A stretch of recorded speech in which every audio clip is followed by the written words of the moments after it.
And we're live. What's happening, ladies and gentlemen, boys and girls? Happy Saturday, the 23rd of January already. Here we are, closing in on a month into 21 already. Got ourselves some great football games tomorrow. I know I'm excited, but in the meantime, guys, we got some NBA basketball to break down this evening. Got ourselves a pretty nice size Saturday night slate, a lot of back-to-backs. So proceed with caution on some of those. And if there's some games you think might get lopsided, it might be better to avoid a couple of those. For sure. You always got to pick your spots on these bigger slates, and especially when you got slates with a bunch of teams on back-to-backs, for sure. All right, guys. So as far as what today's promotion is, it's real simple. Day passes purchased through the website. You get NBA tonight and NFL tomorrow will be included on the house. I'll be tracking those all day long. So for all purchasers, that stuff will show up in your email. Subscribe to the station if you are new to it. And if you don't mind clicking the thumbs up video, it is always appreciated from both of us. We'll run through the normal format of what we're doing today. And we're going to start with today's cash game lock, which is going to be KENDRICK NUNN of the Miami Heat. So I'll be honest, I've doubted him lately, and there will be none of that today, in my opinion. He's playing with a lot of confidence right now. There will be no hero, baby. Jimmy Butler already been ruled out. We've already got word Kyrie Irving is available. Kevin Durant is available. And we have no reason to believe that James Harden won't be playing tonight, which is great for Brooklyn's offense. It's also great because now you don't necessarily need to try to lock in any of those players, which makes your guard spots a little bit easier to roster for a guy like Nunn. In cash games, he's a lock for me. I'll ride the hot hand of KENDRICK NUNN. I'm sure he'll be very highly owned today. He's viable in all game scripts, too. With the Miami Heat so banged up, we saw Dragic, who is an older veteran player, maybe like a week ago, see blowout run at the end of the game. Why? Because the Miami Heat just don't have any players. They have to play everybody. So even if Brooklyn, coming off a couple of embarrassing losses to the Cavs, plays lights out tonight, KENDRICK NUNN is still going to be involved. And no matter how great their offense is, Brooklyn still can't play defense. Yeah, a lot to like about Nunn here. Again, you mentioned it on our members-only video. He had like 30 points at halftime. Could have had an even much bigger game. He makes a ton of sense. All game scripts, like you mentioned. We got news that all the Brooklyn guys are in, so it doesn't change much for me for as far as Nunn goes.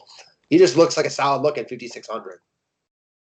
Next up, we'll go to GPP play of the day. So my point for DeAndre Ayton, because this is the guy we talked over for a while on members only, first and foremost, assuming DeMarcus Cousins isn't held out and that he's starting again, he's going to eat a ton of the center ownership right here, which makes Ayton more appealing in the GPP format. But also, this is one of those spots where I expect the masses to take a much better look at Chris Paul and Cam Johnson. But in my mind, I think it's a big Ayton night right here, going up against a Denver team they played last night. I think the game's going to be a little bit slower moving, more post touches for a guy like DeAndre Ayton. I like him a lot tonight. I agree. Man, you brought this up on again, another point you brought up on our members only video. I was really liking Embiid, got over to Ayton, and man, there's so much to like here. So the masses are going to roll to Chris Paul and then the Devin Booker replacement guys. Well, Phoenix really doesn't have guys that can replace Devin Booker offensively because no one does. The guy that's going to replace him is going to be DeAndre Ayton, really starting to play well, come into his own. And that's not a surprise, right? This guy was the number one pick a couple of years ago. He's got a lot of game, coming off a loss. I like him a lot here. And the other point, you talked about both these teams on a back-to-back played each other last night. Maybe they give each other the wink and the nod, play a little bit slower. He can thrive in that type of game environment. So he's playing, back to the basket type of ball. I like him in all game scripts. I like him a lot here. I think everybody knows that I have been the founding member of the Nikola Jokic fan club for the better part of a half decade now. I love Nikola Jokic, but he's not a great defender. So you don't look at this as Ayton, Jokic is this great player. Jokic is a great offensive player, transcendent because of his ability to pass as a big man. He's not an A+ defender where you're really, really concerned with post defense right here. Not even close. Agreed. All right, next up. So favorite play of the day, a guy that I think we've discussed him for a while lately. You're a big Zion fan, and his game log, is exactly the kind of player that I'm a fan of right here. So we're going to meet in the middle on this one and just both really, really like him today. He has kind of transformed himself into a very good cash game player, right? He does the 20 and 10 thing on a nightly basis. Maybe 10's on the high end, but 23 and 8 as you want to so call it. Very, very replicable about what it is he does because he's not out there gunning threes, right? He takes back to the basket type of shots. He, bullies guys in the post, beats a few guys off the dribble. But this is actually not only a good spot for cash games, but if there is a spot for Zion to flash some GPP upside, in my opinion, this is a great game for it. So Minnesota is garbage, and I really, really apologize to Garbage for talking so poorly about you because they're just an awful franchise, an awful team. They can't play defense. They're no good. New Orleans didn't play yesterday. They don't play tomorrow. They're one of the few teams with no back-to-back issues today. If this game gets lopsided, for me, that's probably because Zion is just getting to the hoop at will, which means that maybe he won't get the ultimate upside you're looking for, but you still get his high floor, which means he's not ruining your lineups. I think this lines up, especially if Minnesota plays well offensively, to potentially be Zion's best game of the year from a DFS perspective. I completely agree, man. Minnesota doesn't have the guys to contain him. He's also priced down. We've seen him over 8K on a few slates recently, mid-sevens here. You're right. If this game gets out of hand, you got to imagine Zion had a big, big part to do with that. And if it's not, like if this game stays close, I think it's an offensive-minded game. And Zion will thrive in this type of environment. I like him a lot here. Priced very affordably. I think you're right. You could see the best game of his season tonight. Yeah, I feel really, really confident that you could lock in 20-plus real-life points from him tonight. And then just with, the potential for 30, if you can get some of those boards, throw in a couple assists, maybe a block and a steal. We don't see a lot of 45-point-plus games from him, but Minnesota is awful. And if D'Angelo Russell and Beasley and the boys can hit a couple outside shots and keep this one competitive because they're just a terrible basketball team, I do think this might be one of those rare times you could see him closer to that 50-point threshold, offering you GPP upside. But I struggle. Unless Eric Bledsoe and Lonzo Ball start shooting like Klay Thompson and Steph Curry tonight and they just make a bunch of threes, I really, really struggle to see him not surpass the 35-point threshold this evening. Oh, yeah. I mean, I have him. I think this is a great spot for 45 plus. So, yeah, 35 will walk into easy in my eyes. All right, moving down the list. So we're going to move into long shots of the day. And again, we've talked about this all season long. Long shots can mean a variety of things. I'm looking at Dennis Schroeder of the Los Angeles Lakers. Not a long shot to play, right? He's a starter. He plays every single day. He plays for a very good basketball team. I think this is a really good spot for him. So I remember breaking this game down on members only for you.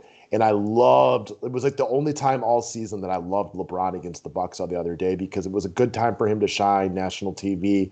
Also, a guy like Dennis Schroeder does not match up well with the Milwaukee Bucks. They clog the paint.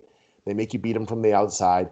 And while he's not the worst three-point shooter in the league, it's not his strong suit. He's a really good guy at, boogieing off the dribble, getting to the hoop, and, finishing at a very high rate around the hoop. Well, now he matches up with the Chicago Bulls tonight. What do we know about them? They don't have very good guard defense, and they're missing their best rim defender, more than likely with Wendell Carter not out tonight. So coming off a bad game, I think this is a game where Bron's like, you know what, we'll do a little facilitating early on. We'll let the others eat tonight. And I think Schroeder's in a good spot for a good bounce-back game right here. The Lakers didn't play yesterday. Chicago did. We are going to give Chicago enough credit to keep this one competitive. But I think Schroeder's got, if this one is close through four quarters, at least close enough that the starters need to play, I think Schroeder has the potential for a little upside tonight, but I feel very good about his floor in this spot. Yeah, he looks good here. Again, still priced very affordably. Chicago gives it up to guards. A lot to like about Schroeder here. In a game I expect to be competitive, which, will only help him here. And I definitely agree. Definitely a spot for LeBron to take a step back and get his other guys going. Yeah, I like Schroeder today. Coming off a bad game especially, I like him in a bounce-back spot right here. All right, moving over to the Detroit Pistons and your boy DeLon Wright today. Hard to 100% break this one down for you guys because we don't know who's going to be in and out for Detroit today. They've typically rested guys in back-to-backs. We haven't gotten announcements yet on that, but we're anticipating some potential rest spots here.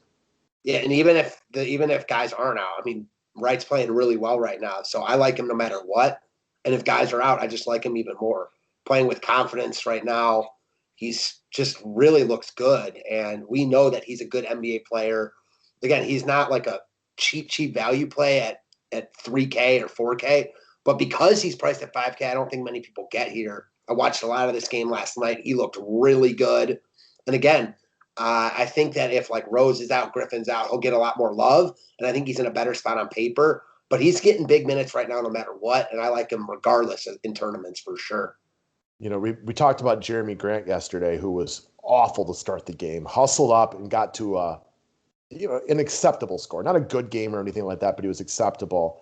He was really the only guy on Detroit that I always feel safe about playing his big minutes. You know, Blake Griffin's in and out of the lineup. Derrick Rose has had moments and then is a no-show. The trend right now has been DeLon Wright for them. The Pistons broadcasters broke this down a couple of games ago that they wanted to see him getting back to being aggressive, assertive, doing more than just shooting threes and putting the ball on the floor and getting to the hoop, which we've seen from him lately. He becomes a much better play on paper if some of these guys are out. No matter what, though, there is no Killian Hayes. So they are down one guard for a while now. With the no matter what happens, there's at least one less guy that could potentially eat into his minutes no matter what. For sure. I mean, it doesn't hurt. It helps. I would say more than doesn't hurt. It helps. So I think Wright's a guy you can look at. There's a couple of Pistons guys that could potentially be on the forefront depending on, what happens. If Blake Griffin is out, that's a lot of minutes for the rest of the team to eat. No doubt about it. All right, guys. It's Saturday. Good luck tonight. Kept it a little bit shorter and tighter today for paying customers. Write-up will be out later. Enjoy your weekend, and we're all looking forward to football in about 26 hours from now. Let's get it, guys. Thanks again.